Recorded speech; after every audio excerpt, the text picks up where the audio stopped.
निर्विकारी हो, मन में हो शुद्धता, दृष्टि निर्विकारी हो, सबको पावन करना यही भावना हो, सबको पावन करना यही भावना हो। परम पिता का ये संदेश, परम पिता का ये संदेश सबको यही सुनाना है। पवित्रता की राह पर हमको चलते जाना है, पवित्रता की राह पर हमको चलते जाना है। जो भी मिले राह में उसे मंजिल पर पहुंचाना है, जो भी मिले राह में उसे मंजिल पर पहुंचाना है। पवित्रता की राह पर हमको चलते जाना है, पवित्रता की राह पर।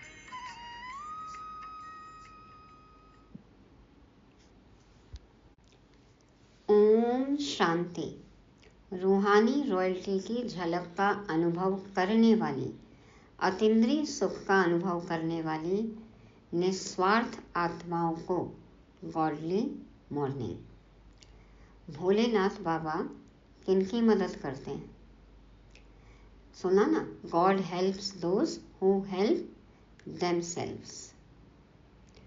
जो खुद की मदद करते हैं वो भगवान की मदद प्राप्त करने के पात्र हैं। कैसे करें खुद की मदद? भगवान को नहीं, भगवान की मानकर। गीत है ना, तेरे द्वार खड़ा भगवान, भगत भर दे रे झोली। तो भगवान को हमारी मदद कौन सी चाहिए? क्या देना है बाबा की झोली में? अपनी अपवित्रता। हम पवित्र रहें, पवित्रता धारण कर इस कलयुगी पहाड़ को हमें उठाना है, सतयुग बनाना है, अपनी पवित्रता की उंगली लगानी है और नई दुनिया के लिए अपनी सीट बुक करनी है। तो बाबा अपना फर्ज निभाते हैं, हमें अपना फर्ज निभाना है। इस तरह से हम भगवान की मदद कर सकते हैं। बाबा आज कहते मैं तुम्हारा गुलाम हूँ। निराकारी बाबा कितना निरहंकारी है, और हम बच्चे सदा देह अभिमान में रहते हैं। तो बन सकते हैं बाप जैसा निरहंकारी, यही हमारी मंजिल है। कल भी बाबा ने कहा गीत सुना करो तो उमंग उत्साह भी रहेगा, और बाबा आज कहते ज्ञान भी बुद्धि में चलेगा। इस रूहानी ज्ञान की सैक्रीन क्या है? मन मना भाव। तो क्या फ़ायदे हैं इसके? उसके लिए सुनते हैं 11 दिसंबर 2024 की साकार मुरली। शिव भगवान वाच, मीठे बच्चे बाप का मददगार बन इस आयरन एजेड पहाड़ को गोल्डन एजेड बनाना है। पुरुषार्थ कर नई दुनिया के लिए फर्स्ट क्लास सीट रिजर्व करानी है। बाप का मदद करके ये जो कलयुगी पहाड़ है, आयरन एजेड पहाड़ है, इसको गोल्डन एजेड बनाना है, सतयुग लाना है। हमें क्या करना है? उसके लिए पुरुषार्थ करना है। पुरुषार्थ करेंगे तो नई दुनिया के लिए हमें फर्स्ट क्लास सीट मिलेगी, ऊंच पद मिलेगा। तो अभी पुरुषार्थ करके अपनी ये फर्स्ट क्लास सीट रिजर्व करानी है। प्रश्न है, बाप की फर्ज अदाई क्या है? कौन सा फर्ज पूरा कराने के लिए संगम पर बाप को आना पड़ता है? हमसे भी कराने के लिए और बाबा खुद करने के लिए आते हैं। तो कौन सा फर्ज पूरा करने के लिए संगम पर बाप को आना पड़ता है? उत्तर में बाबा कहते बीमार और दुखी बच्चों को सुखी बनाना, माया के फंदे से निकाल घनेरे सुख देना, यह बाप की फर्ज अदाई है जो संगम पर ही बाप पूरी करते हैं। बाबा कहते मैं आया हूँ तुम सबका मर्ज मिटाने, हमारी बीमारी मिटाने आए हैं, सब पर कृपा करने आए हैं। अब पुरुषार्थ कर 21 जन्मों के लिए अपनी ऊंची तकदीर बना लो। तो बच्चों को दुखी से सुखी बनाना, माया के फंदे से निकालना, ये है बाप की फर्ज अदाई जो बाबा संगम पर पूरी करते हैं। बाबा कि इस फर्ज अदाई से हमारे सारे मर्ज, सारी बीमारियां दूर हो जाती हैं। ये है बाप की कृपा हम पर। तो हमें क्या करना है? अब खुद पर कृपा करनी है। कैसे? पुरुषार्थ करना है और 21 जन्मों के लिए अपनी ऊंच तकदीर बनानी है। गीत बजा।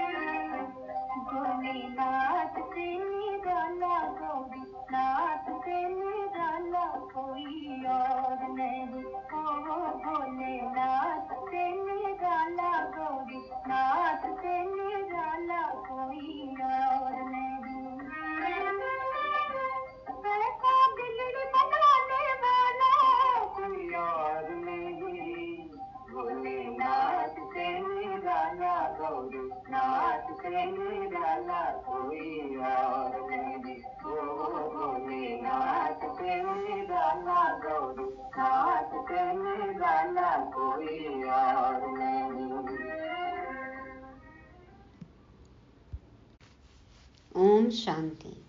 है कोई नहीं है ना, भोलेनाथ से निराला कोई और है? बाबा जैसा कोई भी नहीं। तो भोलानाथ शिव भगवान उवाच। ब्रह्मा मुख कमल से बाप कहते हैं, यह वैरायटी भिन्न भिन्न धर्मों का मनुष्य सृष्टि झाड़ है ना। इस कल्प वृक्ष अथवा सृष्टि के आदि मध्य अंत का राज बच्चों को समझा रहा हूँ। गीत में भी इनकी महिमा है। शिव बाबा का जन्म यहाँ है। बाप कहते हैं, मैं आया हूँ भारत में। मनुष्य ये नहीं जानते कि शिव बाबा कब पधारे थे, क्योंकि गीता में श्री कृष्ण का नाम डाल दिया है। द्वापर की तो बात ही नहीं। यदि भगवान द्वापर में आए तो फिर दुनिया तो सतयुग होनी चाहिए ना, कलयुग क्यों आ गया? और नीचे नहीं गिरना चाहिए था फिर तो द्वापर की तो बात ही नहीं। बाप समझाते हैं, बच्चे 5000 वर्ष पहले भी मैंने आकर के यह ज्ञान दिया था। इस झाड़ से सभी को मालूम पड़ जाता है। झाड़ को अच्छी रीति देखो। बाबा रोज कहते हैं ना, समय समय पर हमें जो यज्ञ में चित्र है उनको देखना चाहिए, कोर्स रिवाइज करना चाहिए। तो सतयुग में बरोबर देवी देवताओं का राज्य था। त्रेता में राम सीता का है। बाबा आदि मध्य अंत का राज बतलाते हैं। बच्चे पूछते हैं, बाबा हम माया के फंदे में कब फंसे? बाबा कहते हैं, द्वापर से। नंबर वार फिर दूसरे धर्म आते हैं, तो हिसाब लगाने से समझ सकते हैं कि इस दुनिया में हम फिर से कब आएंगे। शिव बाबा कहते हैं, मैं 5000 वर्ष बाद आया हूँ संगम पर अपना फर्ज निभाने। सभी जो भी मनुष्य मात्र हैं सभी दुखी हैं, उनमें भी खास भारतवासी। ड्रामा अनुसार भारत को ही मैं सुखी बनाता हूँ। बाप का फर्ज होता है बच्चे बीमार पड़े तो उनकी दवा दरमल करना। माँ बाप की जिम्मेवारी होती है ना कि बच्चों को बीमारी है तो उनका ध्यान रखे, दवाई वगैरह कराएं, दवा दर्पण करे, दवा दरमल करे। तो यह है बहुत बड़ी बीमारी। सभी बीमारियों का मूल ये 5 विकार हैं। बच्चे पूछते हैं, यह कब से शुरू हुए? द्वापर से। रावण की बात समझानी है। रावण को कोई देखा नहीं जाता, अंदर है ना हमारे। तो रावण बुद्धि से समझा जाता है, बाप को भी बुद्धि से जाना जाता है। तो बाप समझने लायक है, जानने लायक है, अनुभव करने लायक है। दिख भी गया तो क्या होएगा, पहचानेंगे? कोई बिंदी दिख गई, कोई लाइट दिख गई तो समझ में तो कुछ भी नहीं आएगा। तो आत्मा मन बुद्धि सहित है। आत्मा जानती है कि हमारा बाप परमात्मा है। दुख सुख लेप छेप में आत्मा आती है। आत्मा में संस्कार, तो दुख सुख लेप छेप आत्मा में आती है ना, आत्मा ही अनुभव करती है। जब शरीर है तो आत्मा को दुख होता है। ऐसे नहीं कहते कि मुझ परमात्मा को दुखी मत करो। कोई कहता है कि मैं परमात्मा दुखी हूँ, मैं भगवान दुखी हूँ, तो फिर कैसे कहते हैं ना, मैं दुखी हूँ, मेरी आत्मा दुखी है, यही सुनते आए। तो फिर कैसे कहते हैं कि हमारे अंदर परमात्मा है, मैं ही भगवान हूँ। मुझ परमात्मा को दुखी मत करो, ऐसा तो बोलते नहीं है कभी।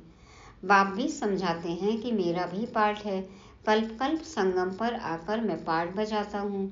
जिन बच्चों को मैंने सुख में भेजा था वह दुखी बन पड़े हैं, इसलिए फिर ड्रामानुसार मुझे आना पड़ता है।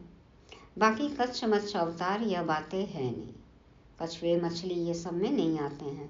कहते हैं परशुराम ने कुल्हाड़ा ले क्षत्रियों को मारा। कहते हैं ना 21 बार उन्होंने क्षत्रियों को मारा और धरती को क्षत्रियों से रहित कर दिया। तो यह सब है दंत कथाएं। तो अब बाप समझाते हैं मुझे याद करो। यह है जगत अम्बा और जगत पिता, मदर और फादर कंट्री कहते हैं ना, मदर कंट्री फादर कंट्री। तो भारतवासी याद भी करते हैं तुम मात पिता हम बालक तेरे, तुम्हारी कृपा ते सुख घनेरे। तो तुम्हारी कृपा से सुख घनेरे तो बरोबर मिल रहे हैं। फिर जो जितना पुरुषार्थ करेंगे, जैसे बाइस्कोप में जाते हैं फर्स्ट क्लास का रिजर्वेशन कराते हैं, कभी भी जाते हैं मूवी या सिनेमा हॉल थिएटर कहीं भी जाएं तो सबको ही रहता है ना कि फर्स्ट क्लास सीट मिले, फर्स्ट क्लास टिकट कराते हैं। बाप भी कहते हैं चाहे सूर्यवंशी चाहे चंद्रवंशी में सीट रिजर्व कराओ, जितना जो पुरुषार्थ करे उतना पद पा सकते हैं। तो सब मर्ज मिटाने बाप आए हैं। रूहानी सर्जन हमारी सारी बीमारियां सारे दुख दूर करने आए हैं। रावण ने सबको बहुत दुख दिया है, कोई भी मनुष्य की गति सदगति कर न सके। यह है ही कलयुग का अंत। गुरु लोग शरीर छोड़ते हैं फिर यहाँ ही पुनर्जन्म लेते हैं, तो फिर वह औरों की क्या सदगति करेंगे? क्या इतने सभी अनेक गुरु मिलकर पतित सृष्टि को पावन बनाएंगे? गोवर्धन पर्वत कहते हैं ना, दिखाया ना कि गोवर्धन पर्वत को उठाया, सबकी उंगली लगी। तो यह माताएं इस आयरन एजेड पहाड़ को गोल्डन एजेड बनाती हैं। गोवर्धन की फिर पूजा भी करते हैं, वह है तत्व पूजा। सन्यासी भी ब्रह्म अथवा तत्व को याद करते हैं, समझते हैं वही परमात्मा है, ब्रह्म भगवान है। बाप कहते हैं यह तो भ्रम है। हाँ, वो समझते हैं कि ब्रह्म तत्व जो है वही परमात्मा है, वही भगवान है। तो ये तो भ्रम है ना। ब्रह्मांड में तो आत्माएं अंडे में सल रहती हैं। निराकारी झाड़ भी दिखाया गया है, हर एक का अपना अपना सेक्शन है। इस झाड़ का फाउंडेशन है भारत का सूर्यवंशी चंद्रवंशी घराना। फिर वृद्धि होती है। मुख्य है 4 धर्म। तो हिसाब करना चाहिए कौन कौन से धर्म कब आते हैं। जैसे गुरु नानक 500 वर्ष पहले आए, ऐसे तो नहीं सिख लोग कोई 84 जन्म का पाठ बजाते हैं। बाप कहते हैं 84 जन्म सिर्फ तुम ऑलराउंडर ब्राह्मणों के हैं। बाबा ने समझाया है कि तुम्हारा ही ऑलराउंड पार्ट है। ब्राह्मण देवता क्षत्रिय वैश्य शूद्र तुम बनते हो। जो पहले देवी देवता बनते हैं वही सारा चक्र लगाते हैं। तो जो पहले आत्माएं आई हैं वही पूरा 84 जन्म लेंगी। हमारा ही, हम बच्चों का ऑलराउंड पार्ट है। बाप कहते हैं तुमने वेद शास्त्र तो बहुत सुने, अभी यह सुनो और जज करो कि शास्त्र राइट हैं या गुरु लोग राइट हैं या जो बाप सुनाते हैं वह राइट है। अब चेक करना है। हम बचपन से जो सुनते आए, परंपरा से जो लोग कहते हैं कि हम सुनते आए, ये शास्त्र चले आए, तो फिर अब किसमें सच्चाई है ये खुद को जज करना है। बाबा कहते हैं शास्त्र भी पढ़े तुमने, गुरु लोग जो कहते हैं वो भी सुना तुमने, और अब जो मैं कहता हूँ ये भी सुनो समझो और फिर खुद निर्णय करो, जज करो कि क्या सच है और क्या गलत है, क्या राइट क्या रॉन्ग। बाप को कहते ही हैं ट्रुथ, कहते हैं ना God is truth, truth is God. तो मैं सच बतलाता हूँ जिससे सतयुग बन जाता है, और द्वापर से लेकर तुम झूठ सुनते आए हो तो उससे नरक बन पड़ा है ना बात। देख लें भक्ति की कथा कहानी, अनुभव देख लें, लोगों की फीलिंग देख लें, हालत देख लें दुनिया की क्या हो गई है, उससे समझ सकते हैं क्या राइट है क्या रॉन्ग है। खुद को ही देख लें ना, पहले जीवन कैसा था और अभी कैसा है, उससे ही समझ में आ जाएगा। बाप कहते हैं मैं तुम्हारा गुलाम हूँ, भक्ति मार्ग में तुम गाते आए हो मैं गुलाम तेरा। अभी मैं तुम बच्चों की सेवा में आया हूँ। बाप को निराकारी निरहंकारी गाया जाता है। तो बाप कहते हैं मेरा फर्ज है तुम बच्चों को सदा सुखी बनाना। गीत में भी है अगम निगम का भेद खोले, अगम निगम का आने जाने का, कहाँ से आई आत्माएं कहाँ जाना है, तो अगम निगम का भेद खोले। बाकी डमरू आदि बजाने की कोई बात नहीं है। कहते हैं ना, शंकर का डमरू बजा, भोलेनाथ का डमरू बजा, तो बाबा कहते हैं ऐसी कोई बात नहीं है। यह तो आदि मध्य अंत का सारा समाचार सुनाते हैं। बाबा कहते हैं तुम सभी बच्चे एक्टर्स हो। मैं इस समय करण करावनहार हूँ। मैं इनसे स्थापना करवाता हूँ, ब्रह्मा से। बाकी गीता में जो कुछ लिखा हुआ है वह तो है नहीं, अभी तो प्रैक्टिकल बात है ना। बच्चों को यह सहज ज्ञान और सहज योग सिखलाता हूँ, योग लगवाता हूँ। कहा है ना, योग लगवाने वाले, झोली भरने वाले, मर्ज मिटाने वाले, ये सब भगवान के लिए कहते हैं, भोलानाथ के लिए कहते हैं। योग लगवाने वाले, झोली भरने वाले, मर्ज मिटाने वाले। गीता का भी पूरा अर्थ समझाते हैं। योग सिखलाता हूँ और सिखलवाता भी हूँ, हमसे कराते भी हैं बाबा। हाँ, हमें सिखाते हैं और फिर हम औरों को सिखाएं, ऐसा बनाते भी हैं। बच्चे योग सीखकर फिर औरों को सिखलाते हैं ना। अभी है ना, देखो 21 दिसंबर को अंतर्राष्ट्रीय योग दिवस घोषित किया गया है फिर से कि सब मेडिटेशन करें। वो एक दिन करेंगे, और यहाँ तो देखो बाबा हर पल कहते हैं मेडिटेशन करना है, योग करना है, योग युक्त रहना है। तो कहते हैं योग से हमारी ज्योत जगाने वाले ऐसे गीत भी कोई घर में बैठकर सुने तो सारा ही ज्ञान बुद्धि में चक्र लगाएगा। अभी भाई बहनों ने अपने अनुभव से गीत लिखे हैं, हाँ, सब ज्ञान की बातें हैं ना। तो ऐसे गीत सुने तो फिर विचार सागर मंथन कर सकते हैं, पूरा ज्ञान फिर से रिवाइज हो जाता है। तो बाप की याद से वर्षे का भी नशा चढ़ेगा। सिर्फ परमात्मा व भगवान कहने से मुख मीठा नहीं होता। बाबा माना ही वर्षा, बाबा माना वर्षा, एक ही सिक्के के दो पहलू, बाबा वर्षा। अब तुम बच्चे बाबा से आदि मध्य अंत का ज्ञान सुनकर फिर औरों को सुनाते हो। इसे ही शंख ध्वनि कहा जाता है। हाँ? शंख चक्र गदा पदम, तो सेवा का प्रतीक शंख ध्वनि। तुमको कोई पुस्तक आदि हाथ में नहीं है, बच्चों को सिर्फ धारणा करनी होती है। तुम हो सच्चे रूहानी ब्राह्मण, रूहानी बाप के बच्चे। सच्ची गीता से भारत स्वर्ग बनता है, वह तो सिर्फ कथाएं बैठ बनाई हैं। तुम सब पार्वतियां हो, पार्वतन में रहने वाली। तुमको यह अमर कथा सुना रहा हूँ। तुम सब द्रौपदियां हो, वहाँ कोई नगन होते नहीं, सतयुग में नगन होते नहीं। कहते हैं तब बच्चे कैसे पैदा होंगे? अरे है ही निर्विकारी, तो विकार की बात कैसे हो सकती? निर्विकारी है, आप ही महिमा में गाते हो, तो फिर विकार की बात कैसे? तुम समझ नहीं सकेंगे कि योग बल से बच्चे कैसे पैदा होंगे। तुम आर्ग्यू करेंगे, परंतु यह तो शास्त्रों की बातें हैं ना। हाँ, दिखाया ना कर्ण को भी, सूर्यपुत्र कुंती का, तो ये सब क्या है? योग बल से तो दिखाया ही है। तो बाबा कहते हैं कि तुम समझ नहीं सकेंगे कि योग बल से बच्चे कैसे पैदा होंगे, तुम आर्ग्यू करेंगे, परंतु यह तो शास्त्रों की बातें हैं ना। वह है ही संपूर्ण निर्विकारी दुनिया, यह है विकारी दुनिया। मैं जानता हूँ ड्रामा अनुसार माया फिर तुमको दुखी करेगी। मैं कल्प कल्प अपना फर्ज पालन करने आता हूँ।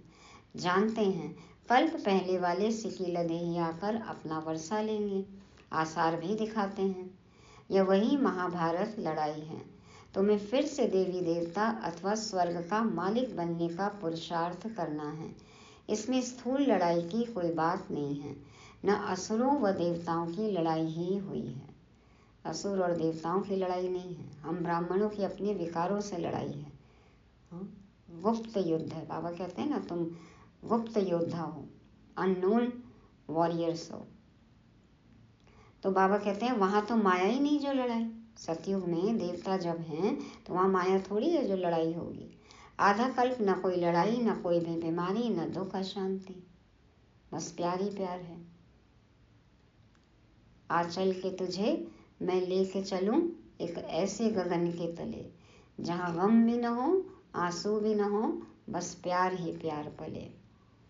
तो आधा कल्प तो कोई लड़ाई नहीं, कोई बीमारी नहीं, कोई दुख अशांति नहीं। अरे वहाँ तो सदैव सुख बाहर ही बाहर रहती है, हॉस्पिटल होती नहीं। बाकी स्कूल में पढ़ना तो होता ही है, तो विद्या भी कैसे कलाओं के रूप में होगी। अब तुम हर एक यहाँ से वर्षा ले जाते हो। मनुष्य पढ़ाई से अपने पैर पर खड़े हो जाते हैं। इस पर कहानी भी है। कोई ने पूछा, तुम किसका खाती हो? तो कहा, हम अपनी तकदीर का खाती हैं। वह होती है हद की तकदीर। वो राजा ने अपनी राजकुमारियों को पूछा ना कि किसका खाती हो, तो किसी ने कहा, हम पिताजी आपका खाते हैं, आप ही हमें देते हैं। और एक पुत्री ने कहा कि मैं अपनी तकदीर का खाती हूँ। तो देखो, उसको निकाल दिया। फिर निकाल दिया, लेकिन उसकी तकदीर में था तो उसका जो पति था वो भी बहुत पैसे वाला हो गया और राजा इधर फ़कीर हो गया। फिर एक दिन आया अपनी बेटी के यहाँ, वहाँ खाना खाया और फिर देखा कि ये तो बहुत अच्छे से रह रही है।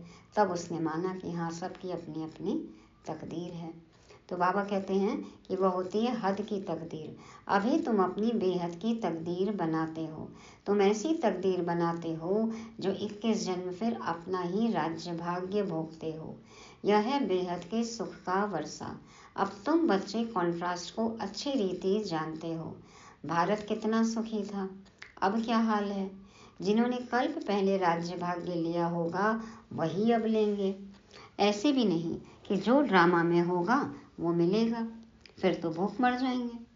सामने पानी का गिलास है, आप उठा के पियोगे ही नहीं तो प्यासे रह जाओगे। चलो कोई मुंह में पानी डाल दे तो गिटकना तो आपको पड़ेगा। अब चलो नहीं भी गिट को कोई नली से डाल दिया जाए तो शरीर को उसको पचाने का, हजम करने का तो काम करना पड़ेगा ना। तो वो तो पुरुषार्थ करना ही है। ऐसे नहीं कि जो ड्रामा में होएगा हो जाएगा तो भूखे मर जाएंगे। यह ड्रामा का राज पूरा समझना है। शास्त्रों में कोई ने कितनी आयु, कोई ने कितनी लिख दी है। अनेकानेक मत मतांतर हैं। कोई फिर कहते हैं हम तो सदा सुखी हैं ही। अरे तुम कभी बीमार नहीं होते हो? वह तो कहते हैं रोग आदि तो शरीर को होता है, आत्मा निर्लेप है। अरे चोट आदि लगती है तो दुख आत्मा को होता है ना। यह बड़ी समझने की बातें हैं। यह स्कूल है, एक ही टीचर पढ़ाते हैं, नॉलेज एक ही है, एम ऑब्जेक्ट एक ही है, नर से नारायण बनने की। जो नापास होंगे वह चंद्रवंशी में चले जाएंगे। जब देवताएं थे तो क्षत्रिय नहीं, जब क्षत्रिय थे तो वैश्य नहीं, जब वैश्य थे तो शूद्र नहीं। यह सब समझने की बातें हैं। अलग अलग युगों में हमारी अलग अलग अवस्थाएं हैं। ये सब अलग अलग स्थितियां, अलग अलग संस्कार। तो बाबा कहते हैं सब समझने की बातें हैं। माताओं के लिए भी अति सहज है, एक ही इम्तिहान है। ऐसे भी मत समझो कि देरी से आने वाले कैसे पढ़ेंगे, लेकिन अभी तो नए तीखे जा रहे हैं, प्रैक्टिकल में हैं। बाकी माया रावण का कोई रूप नहीं। कहेंगे इनमें काम का भूत है, बाकी रावण का कोई बुत व शरीर तो है नहीं। भूत के तो शरीर नहीं होता है ना, छाया दिखाते हैं, परछाई दिखाते हैं। तो बाबा कहते हैं सब भूत है। तो रावण का कोई बुत नहीं है, कोई शरीर नहीं है, मूर्ति नहीं है। रावण तो हमारी कमी कमजोरी है। अच्छा, सभी बातों का सैक्रीन है मन मना भव। ये सब ज्ञान का विस्तार हुआ। सैक्रीन क्या है, सार क्या है? मन मना भव। अपना मन बाबा में लगा दो। कहते हैं मुझे याद करो तो इस योग अग्नि से विकर्म विनाश होंगे। बाप गाइड बनकर आते हैं। बाबा कहते बच्चे मैं तो सम्मुख तुम बच्चों को पढ़ा रहा हूँ, कल्प कल्प अपनी फर्ज अदाई पालन करता हूँ। बाबा को जो ड्यूटी मिली है ड्रामा में, बाबा देखो अपना निभाते हैं, पूरी करते हैं। पारलौकिक बाप कहते हैं मैं अपना फर्ज बजाने आया हूँ तुम बच्चों की मदद से। तेरे द्वार खड़ा भगवान, भगत भर दे रे झोली। भगवान को मदद चाहिए हमारी, मदद देंगे तब तो तुम भी पद पाएंगे। मैं कितना बड़ा बाप हूँ, कितना बड़ा यज्ञ रचा है। ब्रह्मा की मुख वंशावली तुम सभी ब्राह्मण ब्राह्मणियाँ भाई बहन हो। जब भाई बहन बने तो स्त्री पुरुष की दृष्टि बदल जाए। बाप कहते हैं इस ब्राह्मण कुल को कलंकित नहीं करना है, पवित्र रहने की युक्तियाँ हैं। मनुष्य कहते हैं यह कैसे होगा, ऐसे हो नहीं सकता, इकट्ठे रहें और आग न लगे। कहते हैं ना कि स्त्री पुरुष साथ रहे और आग न लगे, काम विकार में न जाएं, दूषित भावना न हो, क्रिमिनल आई न हो, ये हो नहीं सकता। बाबा कहते हैं बीच में ज्ञान तलवार होने से कभी आग नहीं लग सकती। परंतु जबकि दोनों मनमना भाव रहें, शिव बाबा को याद करते रहें, अपने को ब्राह्मण समझें। खुद की खुदा की पहचान होगी तो बाबा कहते हैं भले ही साथ रहें, बीच में ज्ञान तलवार रहे, समझ रहे, तो इस आग से बच सकते हैं। दोनों का मन शिव बाबा में हो, शिव बाबा को याद करें, खुद को ब्राह्मण समझें, ब्रह्मा कुमार ब्रह्मा कुमारी भाई बहन समझें, आत्मा आत्मा भाई भाई समझें, तो फिर आग नहीं लग सकती है। मनुष्य तो इन बातों को नहीं समझने कारण हंगामा मचाते हैं या गालियां भी खानी पड़ती हैं, है ना। इसी पॉइंट को लेके कितना विरोध हुआ यज्ञ का, कितनी ग्लानि हुई। श्री कृष्ण को थोड़ी ही कोई गाली दे सकते। श्री कृष्ण ऐसे आ जाए तो विलायत आदि से एकदम एरोप्लेन में भाग आए, भीड़ मच जाए, भारत में पता नहीं क्या हो जाए। हाँ, दिख जाए यदि श्री कृष्ण, पता लग जाए कि यही श्री कृष्ण आए हैं, देखो भीड़ मच जाएगी, सब आ जाएंगे विदेश से, भक्त आत्माएं सारी। अच्छा, आज भोग है, यह है पियर घर और वह है ससुर घर। संगम पर मुलाकात होती है। कोई कोई इनको जादू समझते हैं। बाबा ने समझाया है कि यह साक्षात्कार क्या है। सूक्ष्म वतन में भोग लगाने जाती हैं संदेशियां, कैसे साक्षात्कार होता है सब बाबा ने समझाया है। भक्ति मार्ग में कैसे साक्षात्कार होते हैं, इनमें संशय बुद्धि नहीं होना है। यह रस्म रिवाज है। शिव बाबा का भंडारा है तो उनको याद कर भोग लगाना चाहिए। योग में रहना तो अच्छा ही है, बाबा की याद रहेगी। अच्छा, तो भोग लगाना है, बाबा की याद में भोजन बनाना है, भोग लगाना है, खाना है, खिलाना है। अच्छा, मीठे मीठे सिके लदे बच्चों प्रति माता पिता बाप दादा का याद प्यार और गुड मॉर्निंग। रूहानी बाप की रूहानी बच्चों को नमस्ते। हम रूहानी बच्चों की रूहानी बाप दादा को याद प्यार गुड मॉर्निंग और नमस्ते। शुक्रिया बाबा, शुक्रिया। धारणा के लिए मुख्य सार, पहला पॉइंट, स्वयं को ब्रह्मा मुख वंशावली समझकर पक्का पवित्र ब्राह्मण बनना है। कभी अपने इस ब्राह्मण कुल को कलंकित नहीं करना है। बाप समान निराकारी निरहंकारी बन अपनी फर्ज अदाई पूरी करनी है। रूहानी सेवा पर तत्पर रहना है। वरदान, स्नेह की शक्ति से माया की शक्ति को समाप्त करने वाले संपूर्ण ज्ञानी भव। स्नेह की शक्ति से माया की शक्ति को समाप्त करने वाले संपूर्ण ज्ञानी भव। बाप दादा समझाते हैं स्नेह में समाना ही संपूर्ण ज्ञान है। बाबा के स्नेह में समा जाएं, यही संपूर्ण ज्ञान है। स्नेह ब्राह्मण जन्म का वरदान है। संगम युग पर स्नेह का सागर स्नेह के हीरे मोतियों की थालियां भरकर दे रहे हैं, तो स्नेह में संपन्न बनो। स्नेह के सागर में डूबे रहना है, हमें भी स्नेही बनना है, औरों को भी स्नेह देना है। बाबा से तो स्नेह है ही, परिवार को भी स्नेह देना है। स्नेह की शक्ति से परिस्थिति रूपी पहाड़ परिवर्तन हो, पानी समान हल्का बन जाएगा। स्नेह की शक्ति से परिस्थिति रूपी पहाड़ परिवर्तन हो, पानी समान हल्का बन जाएगा। देखो, किसी से प्रेम होता है, उसकी कोई मुसीबत आती है तो हम प्रेम से रहते हैं, उनको समझाते हैं, बात करते हैं, अपना सहयोग देते हैं, तो ऐसा लगता है ना कि वो भी थोड़े हल्के हो गए हैं, उनको भी लगता है कि हमारे लिए मुश्किल आसान हो गई है। तो माया का कैसा भी विकराल रूप व रॉयल रूप सामना करे तो सेकंड में स्नेह के सागर में समा जाओ। कितनी भी बड़ी बात हो, कुछ भी परिस्थिति हो, कोई कैसा भी हो, हमें तो बाबा के स्नेह में ही डूबे रहना है। हाँ, स्नेह सागर में डूबे रहो, समा जाओ, तो स्नेह की शक्ति से माया की शक्ति समाप्त हो जाएगी। और बाबा साथ है तो फिर माया तो टिक ही नहीं सकती ना। बाबा का हमसे प्यार और हमारा बाबा से प्यार, स्नेह निभाया जाता है। बाबा कहते हैं कि बाबा से स्नेह है, स्नेह की शक्ति से माया की शक्ति समाप्त हो जाएगी। स्लोगन, तन मन धन, मन वाणी और कर्म से बाप के कर्तव्य में सदा सहयोगी ही योगी हैं। योगी कौन है?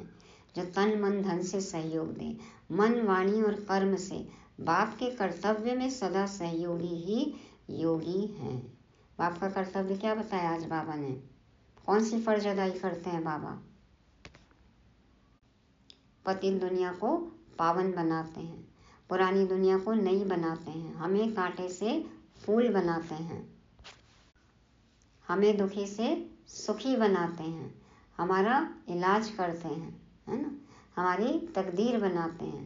तो ये सब काम में हमें बाबा की मदद करनी है। कैसे करेंगे? तन मन धन से न्यौछावर हो जाना है। BMW अपनी बाबा के पास पार्क कर दें। बॉडी, माइंड और वेल्थ और मनसा वाचा कर्मणा एक हो जाए। बाबा कहते हैं ना, ये नहीं कि कहना कुछ, सोचना कुछ, कहना कुछ, करना कुछ नहीं, हमारा कथन, कहना, रहना सब समान हो जाए। तो मनसा वाचा कर्मणा, तन मन धन से बाप पर कुर्बान जाना है। दिल से बाबा के कार्य में सहयोग देना है, तभी हम कहलाएंगे सच्चे योगी। तो ये थी आज की मुरली। क्या बातें याद रखेंगे? पहली बात, बाप का मददगार। कौन है हम? बाप का मददगार। दूसरा, फर्ज अदाई। बाबा अपना फर्ज निभा रहे हैं, हमें भी अपना फर्ज निभाना है। तीसरा, मन मना भाव। ये क्या है? सैक्रीन है। चौथा, संपूर्ण ज्ञानी। संपूर्ण ज्ञानी कौन है? जो स्नेह की शक्ति से माया की शक्ति को परास्त कर दे। और सहयोगी योगी, जो सहयोगी हैं वही योगी हैं। सहयोगी, जो बाबा के साथ रहते हैं वही योगी, सहयोग योगी। ओम शांति।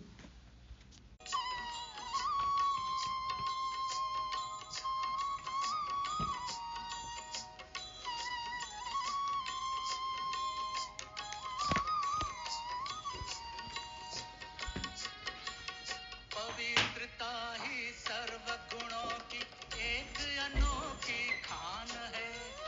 हर आत्मा और हर एक धर्म की यही निराली शान है।